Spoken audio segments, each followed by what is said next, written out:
Afun video Okwuluora mee ebe ọ na-ekwu okwu na-akpọgasị ndị Igbo jiche ego, ndị Igbo wele ego, na-mention their name one after the other, na-akpọ Igbo billionaires.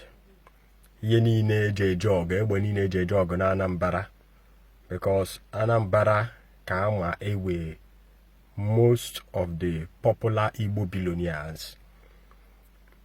Ewe bịa na ebe ndị ụkọchukwu nọ, ọkpọ afa Ebube Mmụọ Nsọ, kpaa afa Fada Ede, kpaa afa Reverend Fada EJIKE MBAKA, kpaa afa Fada Ọkụ Na-ere Ere, kpaa afa Ebuka Obi. Mana before mbido daziwe onu about ihe Okwuluora kwuru,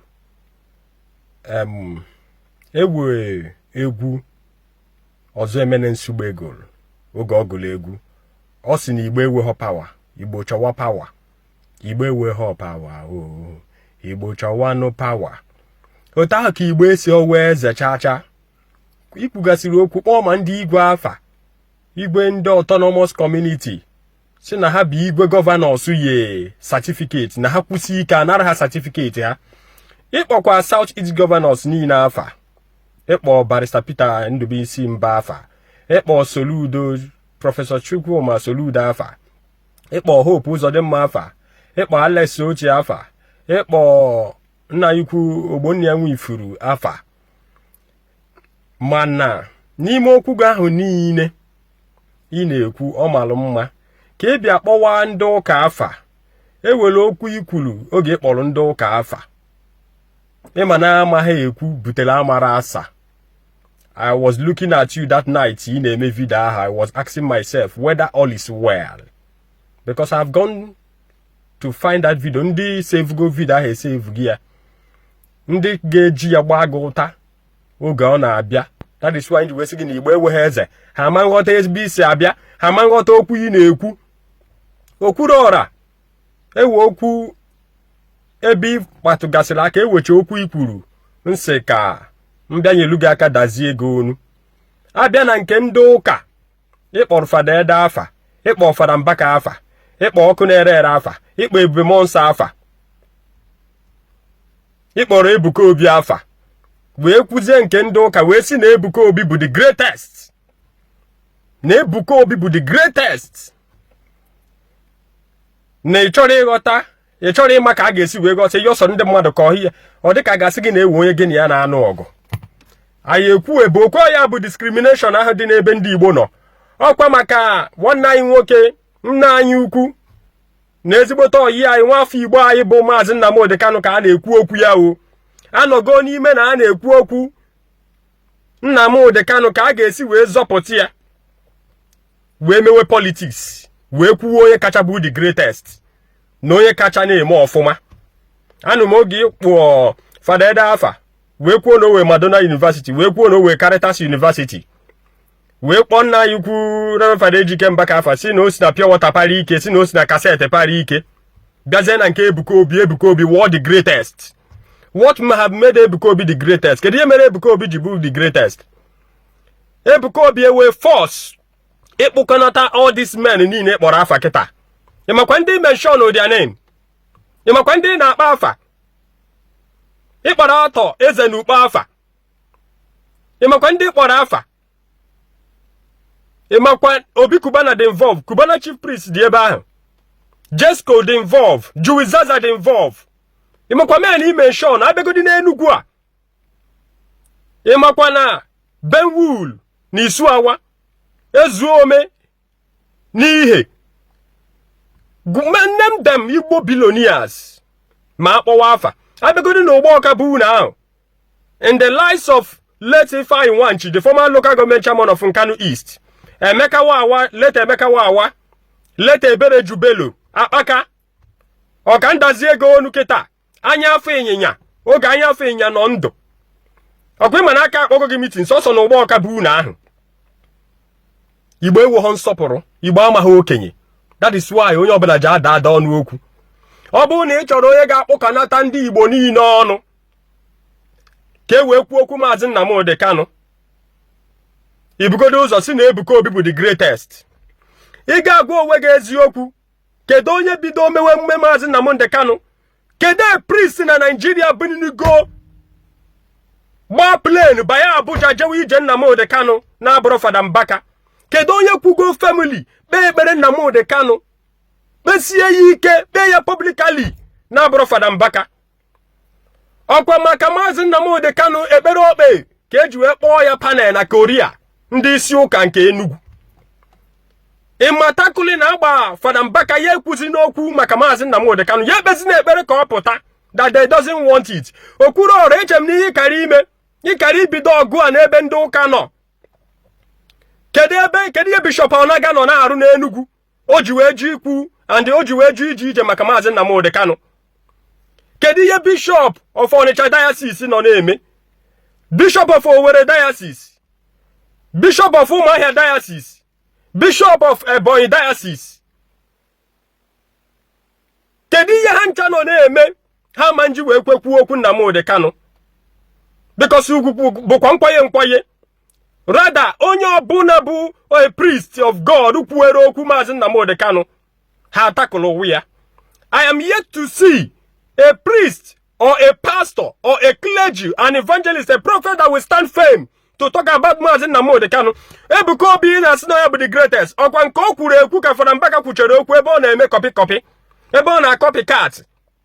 Nke o kwuru ekwu ihe prophecy si na Maazị Nnamdi Kanu is coming out. Ọ dị ka onye ma date mbọsị ọ na-apụta. Oruzie mbọsị ahụ ọ pụtara, bloggers wee were ya mere okwu, were ya mere content na ọ na-asị asị. In the lives of Matthias Ezeakụ ha, agbala nze ha, jee paaki ha, na ndị otu ha niile. Now n'Okwuluora ka ị kpọchara Igbo billionaires akpọ governors niile kpọrọ afa.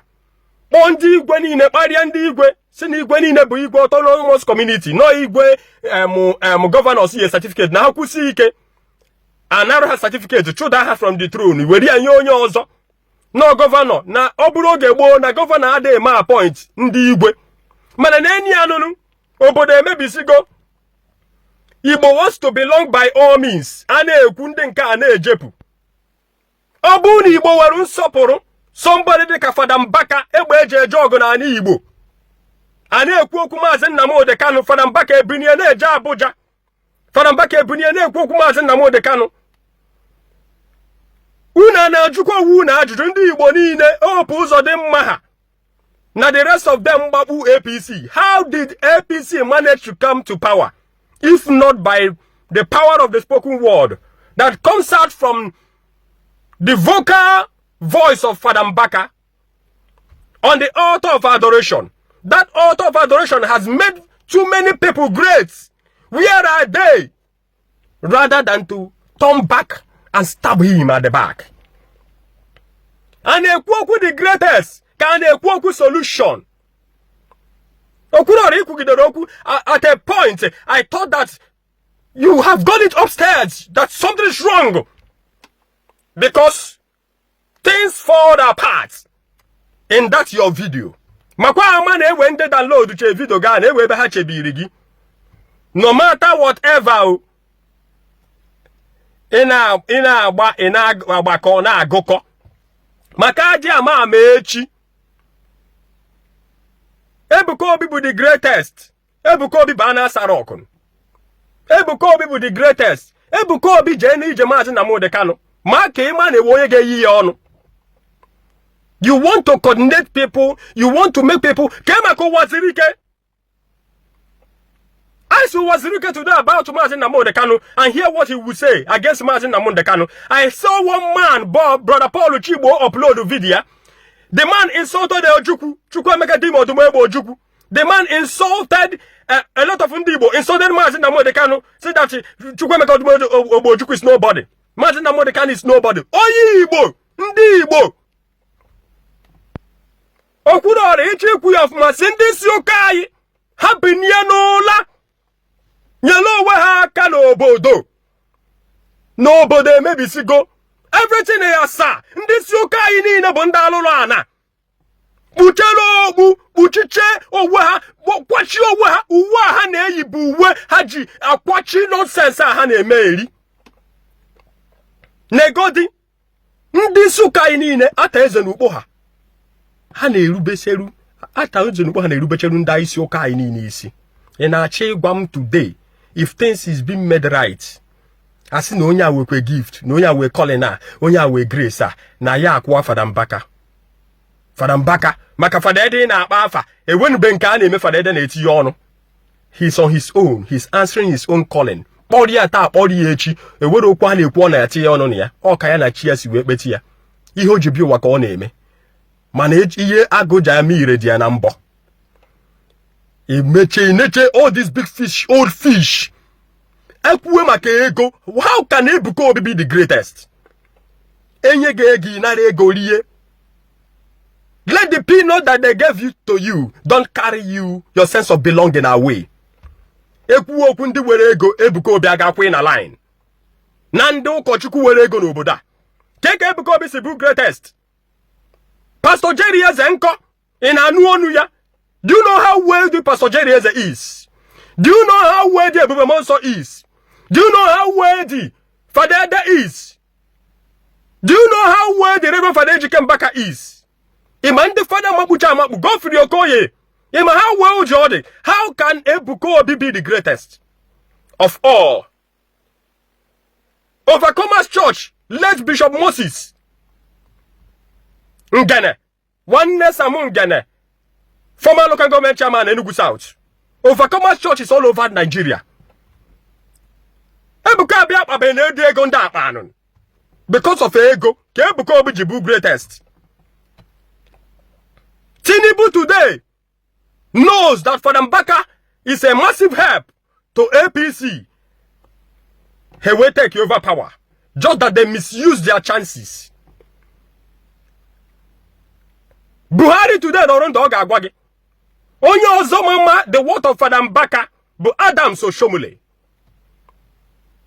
Ewu onye ọ ga-abụ unu kpọkọ ndị a niile aga meeting si na ejeri ije Maazị Nnamdi Kanu asị gị na ndị na-ezuru ezu. Kedu ebe Fada Mbaka nọ? Ndị Hausa ga-ajụ unu ya, ndị Yoruba ga-ajụ unu ya. Igbo nọrọ ebe a unu na-ewe discrimination, Igbo discrimination. Ị chọrọ ịdazi ọnụ wee discrimination bidogodi. Kwuo onye bụ the greatest of all time. Maka na enye gị ego 7 million. Onye bụ the great. Kịta ka mma na onye wetere ego na o doga anya kịta onye ya ego ahụ na ọ bụrụ onye a na-akpa afa wetere ego ahụ. Mana nke m bụ ka ị kwuchere okwu a, kedu impact that thing create go? What impact? If you tell yourself the truth after you making that video, ị ga-agwa onwe gị eziokwu ụdị threat ị nọ n'ime ya. Since then till now, you are on a big massive threat. That is Igbos for you. Igbo ewo conscious, Igbo ewo power. Igbo agbaghọ nwanne, Igbo ewo eze. Even ndị Igbo a niile ewo go bụ His Royal Majesty. Gaa na Yoruba land, Onye of Ife, Governor of Osun State, na seek advice from him. Oye okwu ka governor na-eme.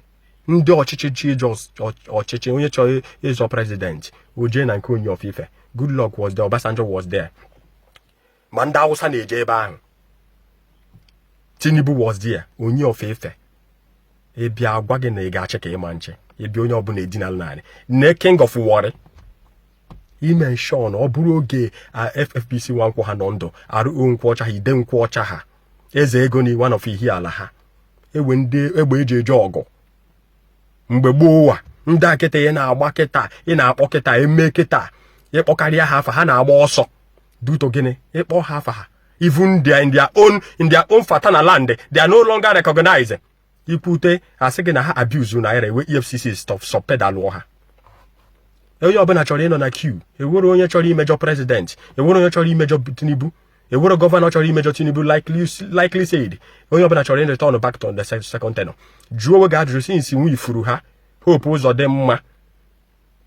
Alex Oti, Soludo bịa meeting na government house Enugu. Yes, na na-ekwu okwu maka release Nnamdi Kanu. Kedu ihe ekwute?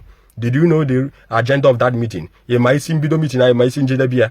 That ends it like that. Peter Obi na advise for president. When go mbọsị ịfụ ọsọ gị na agenda ya bụ how to release Maazị Nnamdi Kanu. O mepenugo ọnụ kwuo ya. Hapụ n'okwu. Mana ihe na-agwa gị bụ ị ka bụ nwata. Ọkwa ifuru okwu ndị ụka, okwu ndị isi ụka, ị na-ekwu ya zele ọnụ gị. Go up on the result, or the greatest, knowing about the greatest. And after that, win a trophy. Win a trophy. What sense have it made? What impact? Ya ine kuzi okwe na okwu ani ni ikwu nam. Kede impact o wete. Emakwan ihu dike na anyo ma nko. Biko nu, ka itra ya no, wen sopulu, bu. Male ekwu okwu. Shape tu no onu aye. Obro maka na eri, onye rie dachi ụzọ. Ọ dị ka echi adịrọzi. Daalụ.